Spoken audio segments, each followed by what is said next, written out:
Welcome everybody and thank you for being here. We are going to start this WEF session, War in Europe Year 2. It is great to have you all here in the room and also everybody who is following this session online. Now, in the Davos opening address, the President of the European Commission, Ursula von der Leyen, said Europe's reaction to the war is the latest example of how a union has pulled together when it matters the most. Now, this was a strong message for opening speech. She also said we are in it for as long as it takes.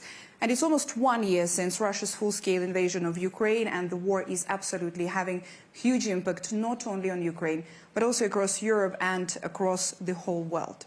What are the policy pathways to tackle and the points of vulnerability to address in Europe as Russia's unprovoked war rages on? And this is what we're going to discuss now at this session.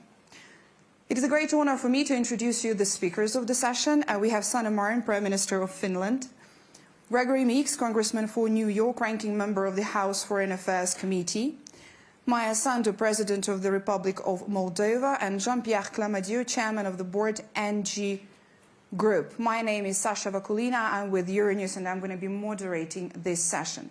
Now, if you want to join the conversation, please use the hashtag WEF23. There's going to also be a possibility for those of you in the audience to ask a question a little bit later to any speaker here. Without further ado, the first question is going to be to Sanna Marin. Let's start this. To what extent has the war resulted in broad shifts when it comes to all these aspects, economic, political, and also military links and connections across Europe? And in what ways can we expect these links and connections to continue to evolve this year as we're going into year 2 of the war in Europe? Well, thank you for having us in this panel. I fully agree with the Commission's President Ursula von der Leyen that the war is not only affecting Ukraine, it affects the whole Europe, the whole world actually. We are seeing this geopolitical change in the world and there is a war of values going on in the world. The rules-based order is being challenged, and this affects everyone, not only Ukraine, but everyone in the world. And the war affects Europe in very concrete ways as well. We are also not only in the war in Ukraine, but also in energy war in Europe. Russia is using energy as a tool, as a weapon against Europe, and it tries to diminish our support to Ukraine. Putin tries us to be afraid of Russia, what might happen. He wants us and our citizens to think what are the prices of the war, and we are already seeing people frustrated with the high energy prices everywhere in Europe. But the answer is not to weaken our support towards Ukraine. The answer needs to be actually the opposite. We need to send more support to Ukraine, more weapons, more humanitarian aid, more financial aid, to make sure that the war will end as soon as possible and for Ukrainian win. And this is crucial. So our aspect of Putin's screwdriver that he is using now with the energy against Europe should be that we are sending more support for Ukraine. Let's go about this support with to Gregory Meeks, the next question. Let's pick up on that line and go with what further long-term support can be provided from all the allies and any possible support when it comes to NATO, European states and allies further abroad, including the United States, like extend to Ukraine beyond what has already been done? So first, let me thank you, and it's a pleasure to be here. And let me thank, of course, the Prime Minister, Marin, and President Sandu for their commitment and what you're doing in your countries. You've gone beyond the call of duty, staying together, had the opportunity to visit both and to see how you've taken in Ukrainian people who ran. And it's that kind of unity that's tremendously important, as indicated, because what Putin did not count on was the unity of NATO and EU and other allies all over. And you have exhibited just the closeness and the determination to stand and to make sure that's happening. And we can see the strength and determination of the Ukrainian people. I visited Ukraine. I was the first one to get into Ukraine after the invasion, and the first, I was there, the last Codel to go to Ukraine before the invasion. and to see and feel the determination of the Ukrainian people is important. So what else can we do?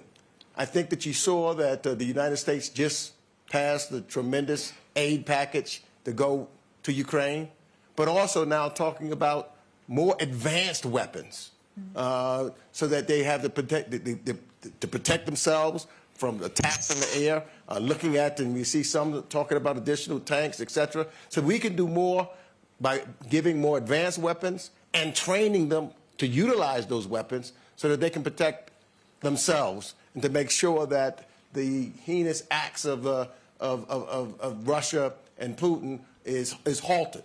That's tremendously important. We must also, try to make sure, and I think here's where coordination can happen with other allies, that Putin is targeting the infrastructure and the energy of the Ukrainian people. And so we can't forget that also. We know that we have a big responsibility, so some, though, need to help the infrastructure because it's cold now in the middle of the winter.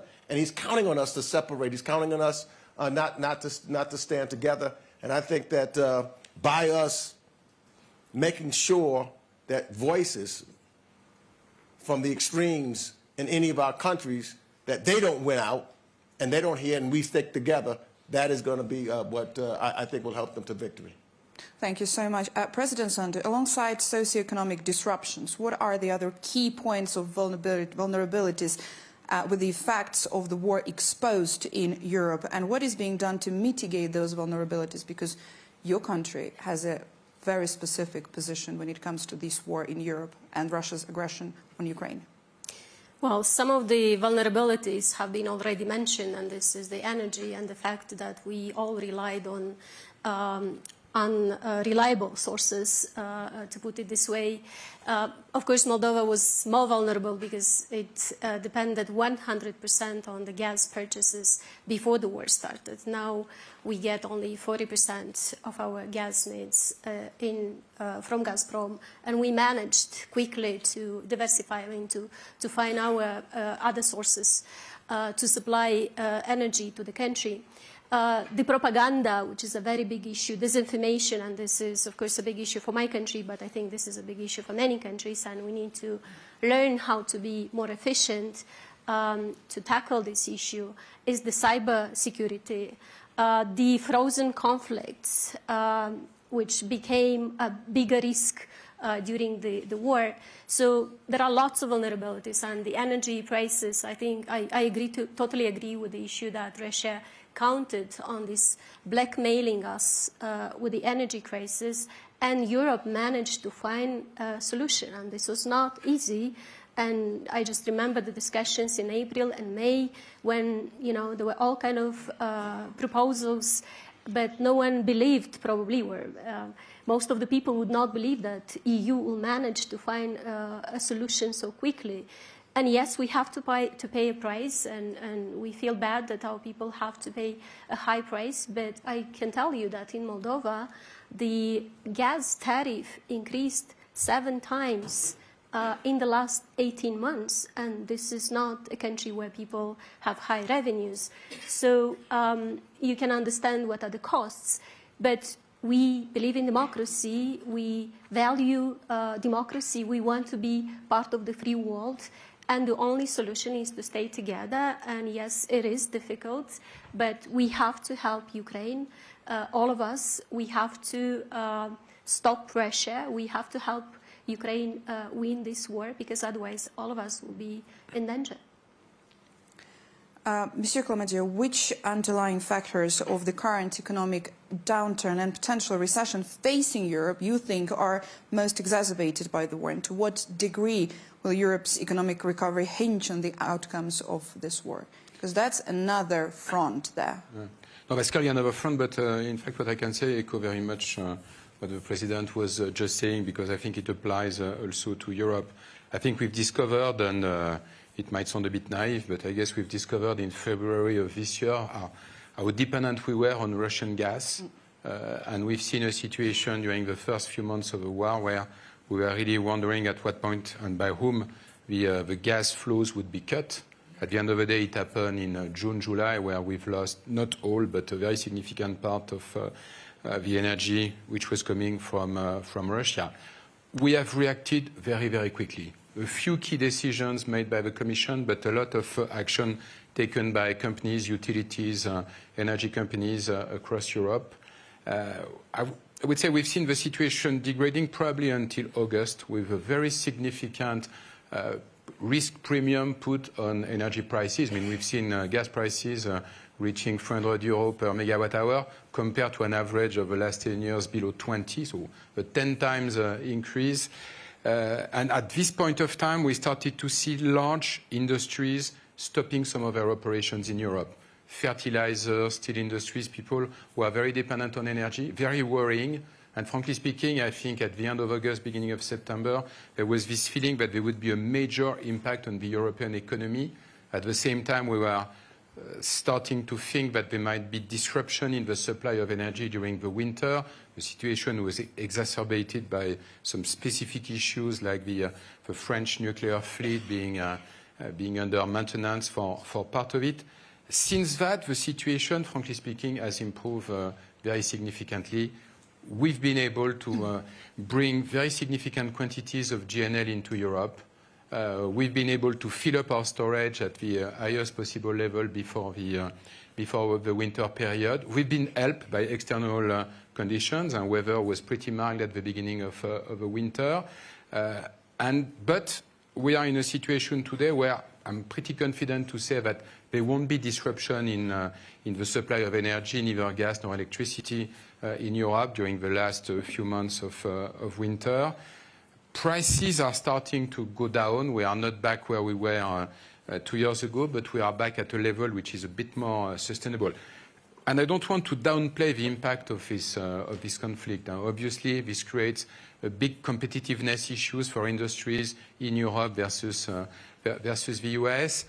I think it will probably take another couple of years before the flow of GNL, LNG, is again offering visibility for European consumers. But frankly speaking, thanks to the alignment of political decision makers and industries, we've been able to go through this year of 2022 probably much better than we expected when this conflict started. You know, it's obviously the 24th of February, in just about a month, is going to mark 1 year. And this is the second time the WEF annual meeting, after the spring meeting, the second time we are talking about the war in Ukraine and the war in Europe. And when it comes to so many aspects, you know, I hear from the speakers here that we didn't think we could do that much. We didn't think it could be that much unity. We didn't think it could be that much alignment and the reaction would be that good. So let's try to, everybody wants, it's a $1 billion or even more question about how long we're in this and how it's gonna go. What do you think of that? Well, of course, we don't know how long the war will continue, but I think we can affect the situation also. And the key elements right now, and it's to do with how united we have been. The key elements are that we have to say very frankly and out loud that we will support Ukraine as long as needed. There isn't that kind of scenario or possibility that the support from Europe or the Western world or democracies will diminish. That's not a possibility. We will support as long as needed. 5 years, 10 years, 15 years, whatever it takes, we will support Ukraine. And this will not stop. And it's for Ukrainians to decide when they are ready to negotiate, when they are ready to make some peace agreement that they could agree on. And we will support. Our job is to support them. And this is a message that needs to be sent very clearly, that our mission is to support, and we will support as long as needed. And another way that we could influence the situation, we are already sending arms, we are sending weapons, and we need to send more and more advanced weapons. We need to continue sending financial support and humanitarian support, taking refugees from Ukraine, putting heavier sanctions against Russia. But one thing that I really think that might affect the situation is the frozen assets. There are a lot of frozen assets from the Russian central bank, a lot of frozen assets from oligarchs, and we need to find solutions how to use these assets. I know it's legally and from a legal point of view it's a very difficult matter and very difficult issue, but I think we need to find solutions how to use these funds to support Ukraine, to rebuild Ukraine. I think this could affect the war more than we think, because there are many interests behind these assets and this money. So I think that might really affect the situation.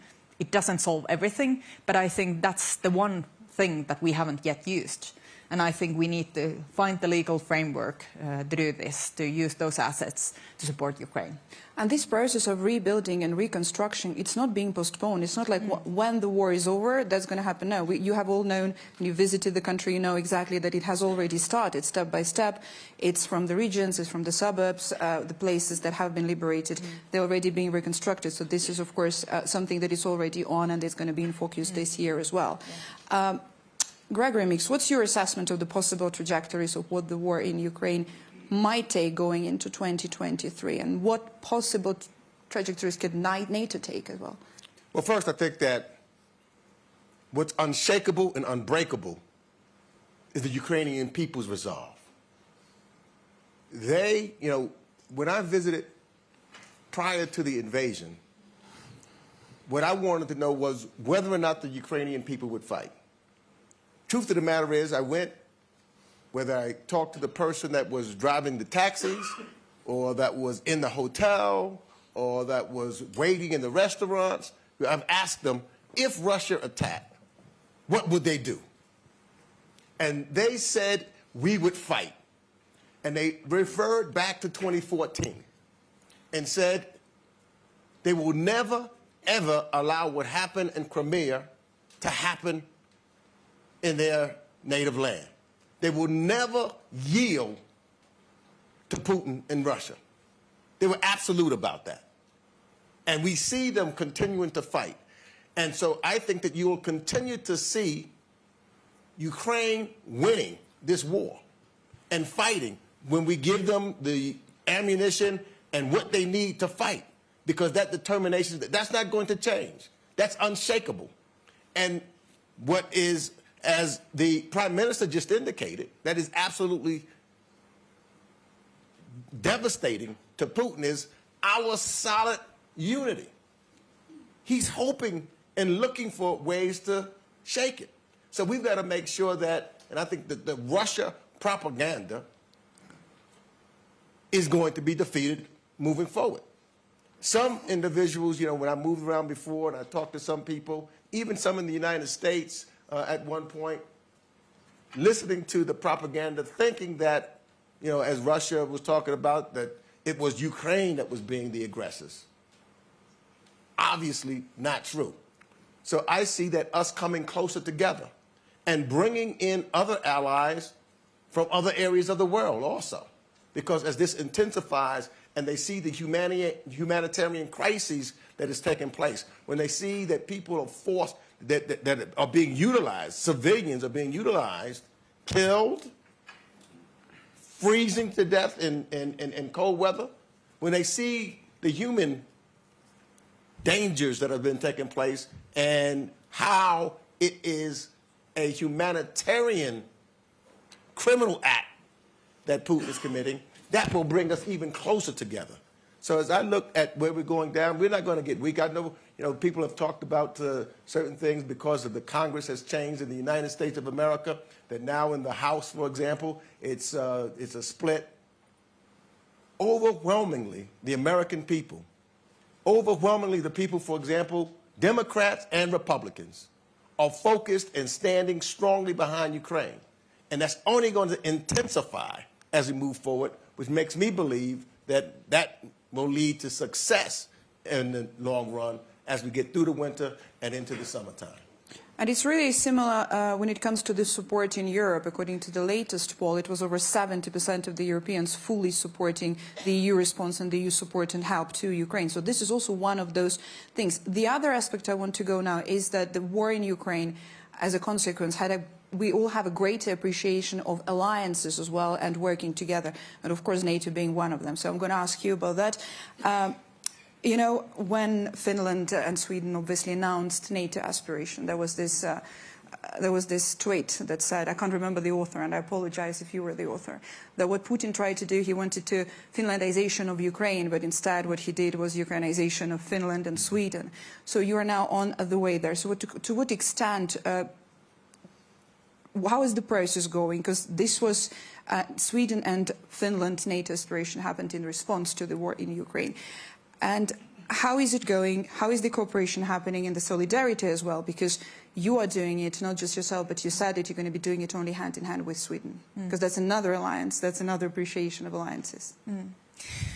Well, the Finnish atmosphere and the mindset of people changed at the same time when Russia attacked Ukraine. Before that moment, if you ask Finnish people, do they think that Finland should join NATO, majority would have said, no, we have that possibility to apply. That's very important that we have that possibility, but we didn't have that kind of discussion, active discussion before. And if you ask the majority of Finnish people or the parliament, they would have said, no, we don't see that we should right now apply to NATO membership. But when Russia attacked Ukraine, everything changed. The world changed. Our neighbor was no longer the same neighbor. It was aggressive neighbor that went across that border, and Finnish people asked themselves, what is the border that Russia wouldn't cross?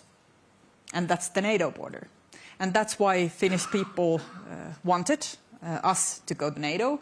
188 parliamentarians out of 200 voted in favor of NATO membership. So we don't have 100%, but we are very close in our parliament as well.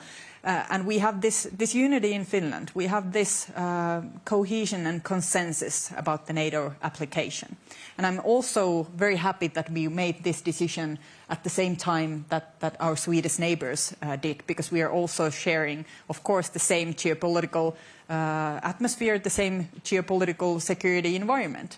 So I think from NATO's perspective also, it's very important that Finland and Sweden is applying and entering NATO together. Of course, there are still two countries that hasn't ratified, Hungary and Turkey. And I have talked, for example, with Prime Minister Orban every time that we meet in European Council, and he has said that they will ratify as soon as the Parliament will start its term this spring, hopefully very soon. Turkey, we don't have that timetable yet. Of course, we hope that that will happen sooner than later. We are fulfilling all the criteria, we are ticking all the boxes that is needed to become a NATO member. And actually, for example, Finland is already using over 2% of our GDP to defense, and we have done this for quite some time. And we are seeing a lot of support from Ukrainian people to fight for their country. They are fighting for their freedom, for their independence and their country.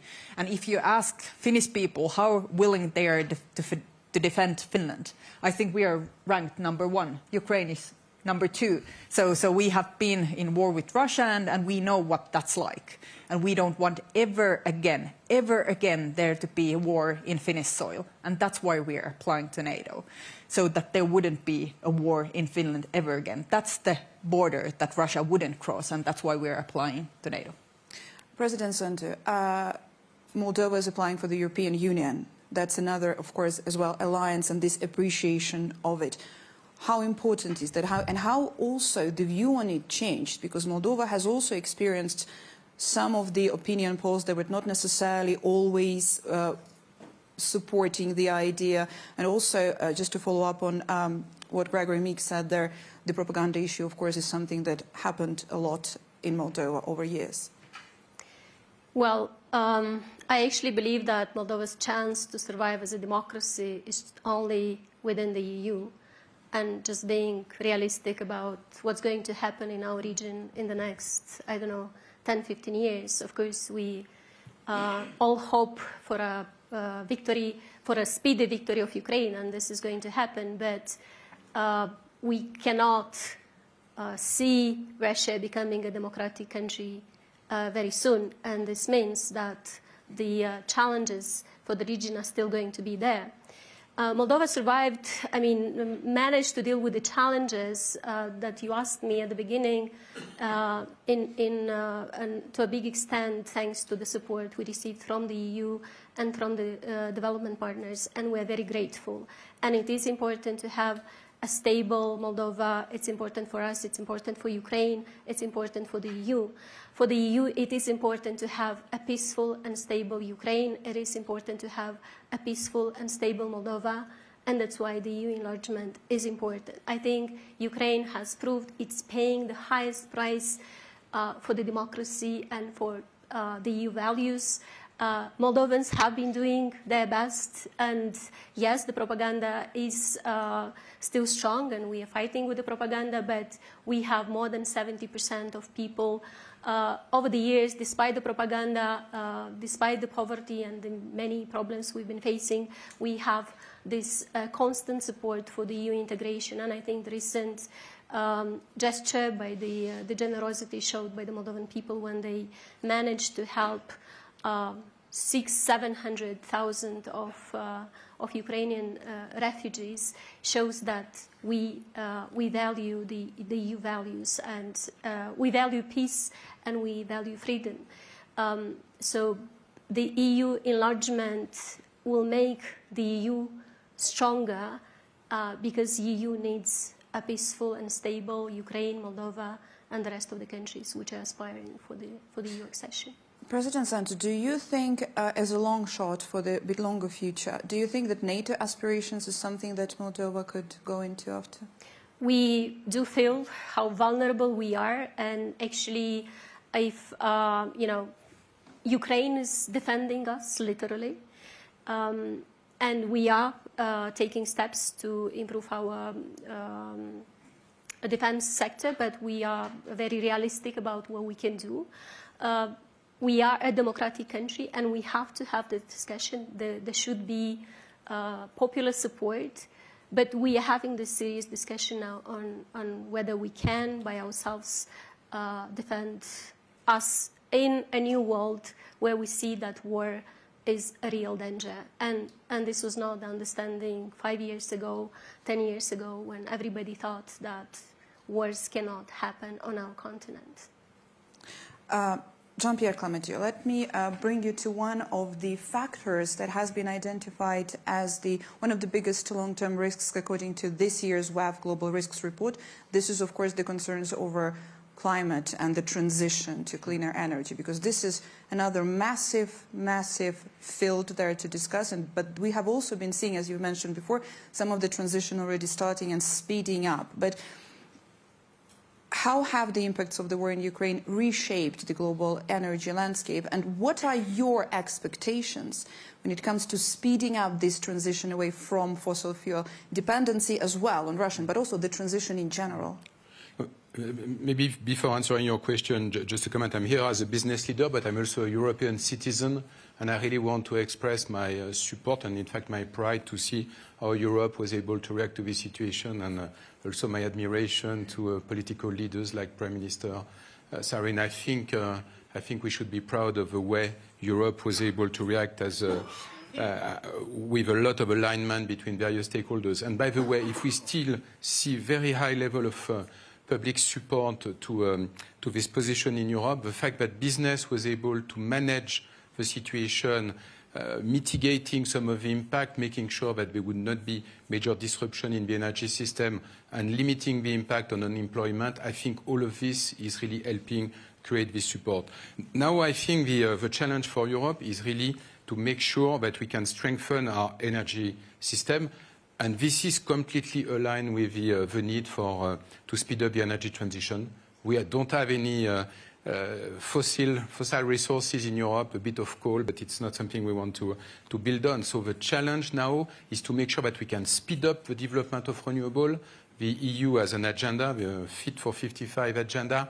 We need to make sure that the current situation, the mitigation of the crisis, does not slow down this agenda. On the contrary, And what we see today is a number of decisions which indeed should create the conditions for us to speed up development of renewable, to speed up development of storage, speed up the development of hydrogen. This is absolutely what we need. And by the way, what's currently happening in the US with the now very famous IRA is creating challenges for us, because the US has developed a very powerful and very simple tool to create this energy transition in North America. EU needs to react. And I know that President Macron is putting a number of proposals on the table at the Council. We need to make sure that Europe develops its own IRA, once again with this objective of speeding up energy transition. This will help us achieve strategic independence, and this is something that we absolutely need. Thank you so much. We're going to be now taking a few questions from the audience. So if you have them, can you please raise your hand so that we could see? And we're going to get the microphone there. Would you just introduce yourself and then ask your question? I know there are lots of topics and the questions that you would like to ask the speakers. I'm just going to ask you to stick to the topic of this session. Could you stand up? Definitely, I will stand up as well. Hello, my name is Sakari Terikoski. I'm from the Global Shaper Stockholm Hub. And my question was about what you actually started the session with, which is the support to Ukraine. Would it be realistic to hope that also other democratic nations outside of Europe, outside of NATO, would join in giving support to Ukraine, including perhaps weapons? Thank you. Please.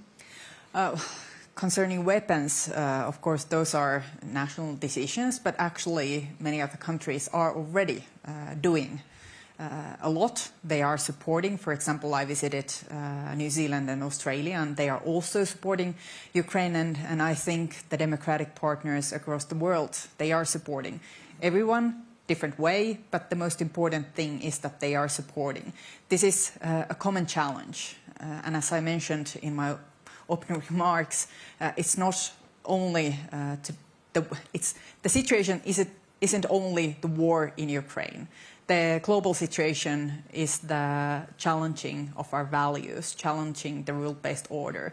There are other authoritarian regimes there that are watching very closely to Ukraine. And if Russia would win in Ukraine, I bet there would be other countries in the world that are looking, oh, that pays off. That pays off.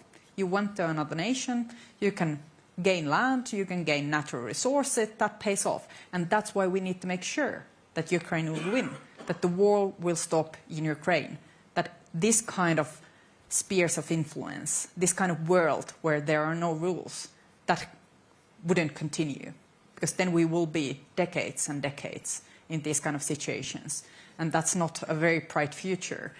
And that's why everybody needs to support. Us Europeans, the states are doing a lot, and I'm very grateful that the states are so heavily involved in Ukraine. They are sending a lot of weapons, they are sending a lot of financial support, and we couldn't cope without the United States support right now.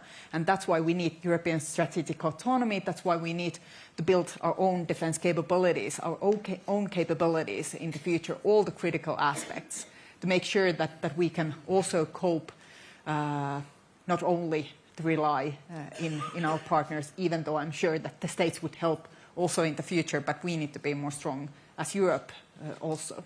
Let me just add to that, because even here in Davos, as I've talked to other countries from Asia, for example, they are also locked in to try to make sure there's contributions in regards to making sure that Ukraine wins this war. So yes, I think there's a lot, and I think others will join too, because here's where, when I was talking about Russian propaganda ending, because Russia has been trying to utilize the blockage of grains that's causing others to starve. But they are trying, their propaganda says it's Ukraine that's doing it. As that continues to be revealed, who's actually blocking the ports and the seas and who's causing the starvation, that too will take some who may not be actively right now over the long to switch, because they will see how it's affecting their nation. That's why, as the Prime Minister and the President has indicated, this is bigger than just Ukraine, because other nations are affected by it. The inflation is affected by what is taking place because of the aggression of Russia. So all of the countries that are talking about and seeing high inflation, they too will see as we move on why it's significant and important for all of us to join together to make sure that Russia's not winning this war. President Sandu, would you comment on that, on the importance of other countries as well providing this help and providing the support when they can, not only from the European Union? Well, first of all, as I said, we need to have a better information about the war. And we need, and this is not just in our region, the propaganda. I was surprised to see the Russian propaganda working in countries which are very far from Russia. I thought it was just my country because it was so close. But I think everybody needs to understand this issue, that if Russia is allowed to do what it is doing today in Ukraine, then next time this can happen to other countries.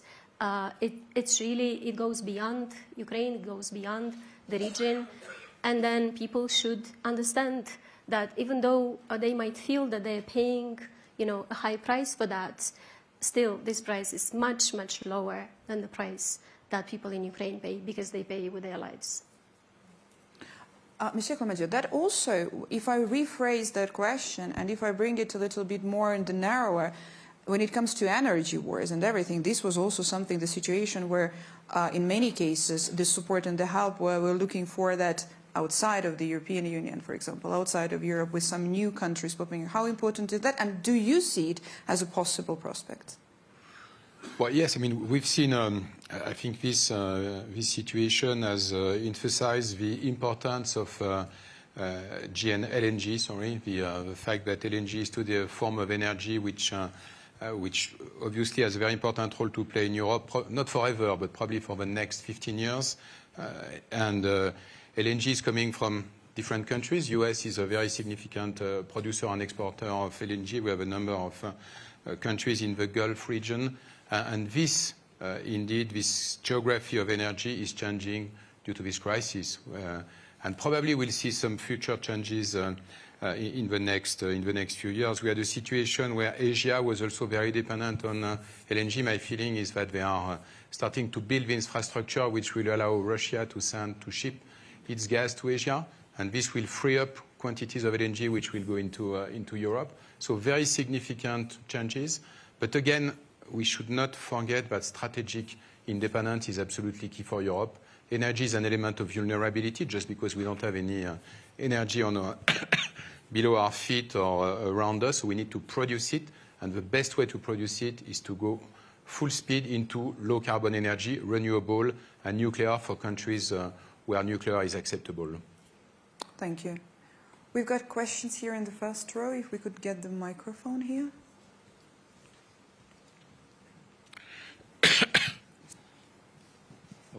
Michael Jan from Politiken Denmark.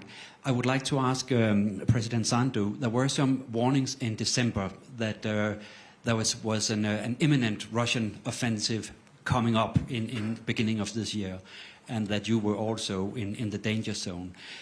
Could you put some words on the situation right now and tell us if you need more security guarantees than you have now?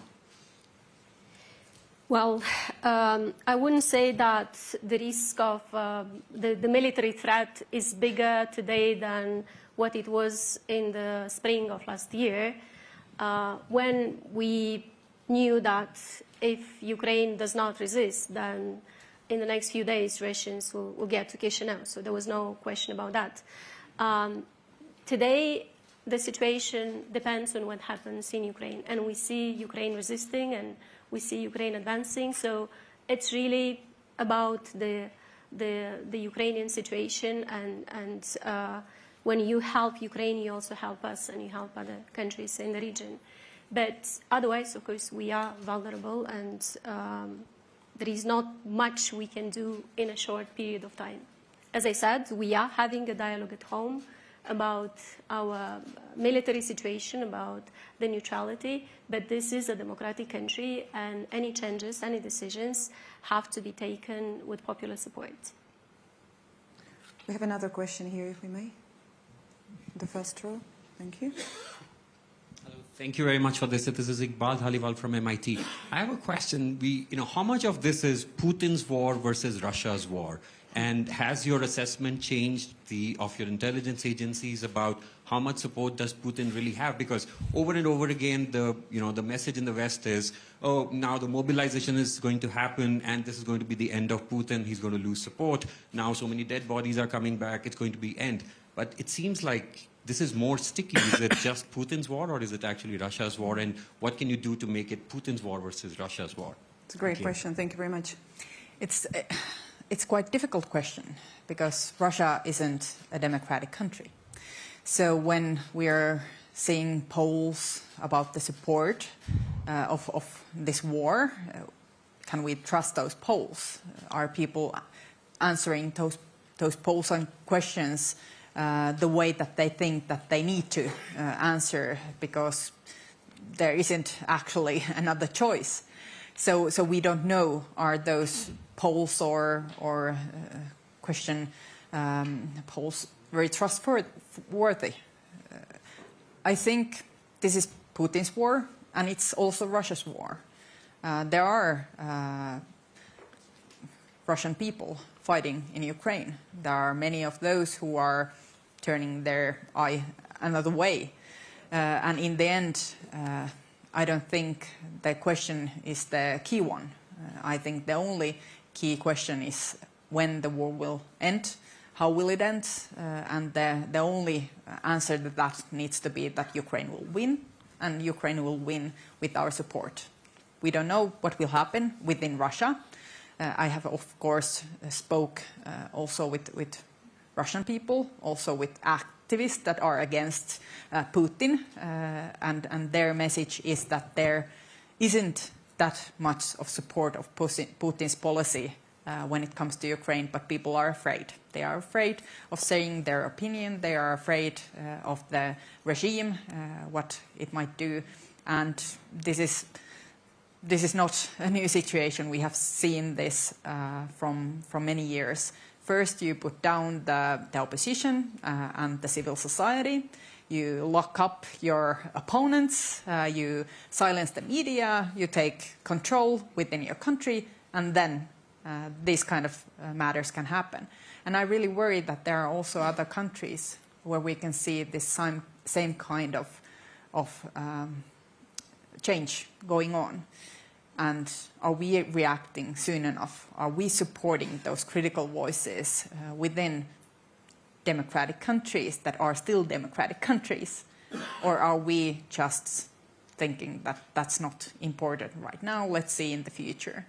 I really worry about European nations as well. There are a few European nations where we are seeing the same kind of logic, that first your opponents, opposition, human rights, rights of women, rights of minorities that aren't that important, attack them, and then in the end there is this very nasty and evil spiral of authoritarian way of thinking. In my mind, there's no question Putin's war. No question about it. He's lying to his people. That's when you talk about Russian propaganda, not only outside of Russia, but especially inside of Russia. And he tries, and when you have an authoritarian government, as is in Russia, you try to build up nationalism to make some of the people feel that they're strong with their country, that their country's doing right. What he is feeding his people are lies. And I believe that as long as if this continues to long, lies are revealed. And the people in Russia build up. I was recently in Egypt and watching the number of Russians, especially those that would be drafted, leaving Russia, trying to go to other places because they didn't want to lose their lives. But the propaganda inside of Russia, I've got a friend of mine who has family still in Russia. They call their family members and say, this is what's going on. And they said they don't believe it. They believe what they're hearing in Russia. So there's some good people in Russia. But it is Putin's war because of the lies and the criminal acts that he is committing upon people, utilizing, you see he's firing generals and others that don't want, he's throwing them out of windows or having, you know, all of a sudden they, you know, supposed to be committing suicide. It is definitively Putin's war. President Sandu, what's your take on that? Because that question is something that you would probably feel strong about. I think we can all agree that this is a war that Putin started, and this is a war that Putin can stop. We can't say how much support there is for the war in Russia because of the reasons that the previous speakers mentioned. But it's clearly started by him. It can end if he wants it. I can't, I'm so sorry, I wish. And the final words from you, Monsieur Clementiu, the final comment from you on the... No, again, I think unity and alignment is key within Europe, with our close allies, and I think we've been able not to be, we've been able to resist to Putin's view that energy will create fracture within Europe. So I think it's really a very good result. Let's make sure that we continue with this type of alignment for 2023. Thank you so much. And if I may, just very quickly, from my side, commenting on your question, I myself was in Kiev on Maidan exactly when the invasion started. And I lived through that situation and covered the invasion from the capital of Ukraine. There is a debate whether this is Putin's war or Russia's war, but this is certainly the war of every single Ukrainian who is there or who is now in any other country and found the refuge there. Thank you so much for this session, and thank you so much for the questions. I wish we had more time. Hopefully next time. Thank you. Thank you so much.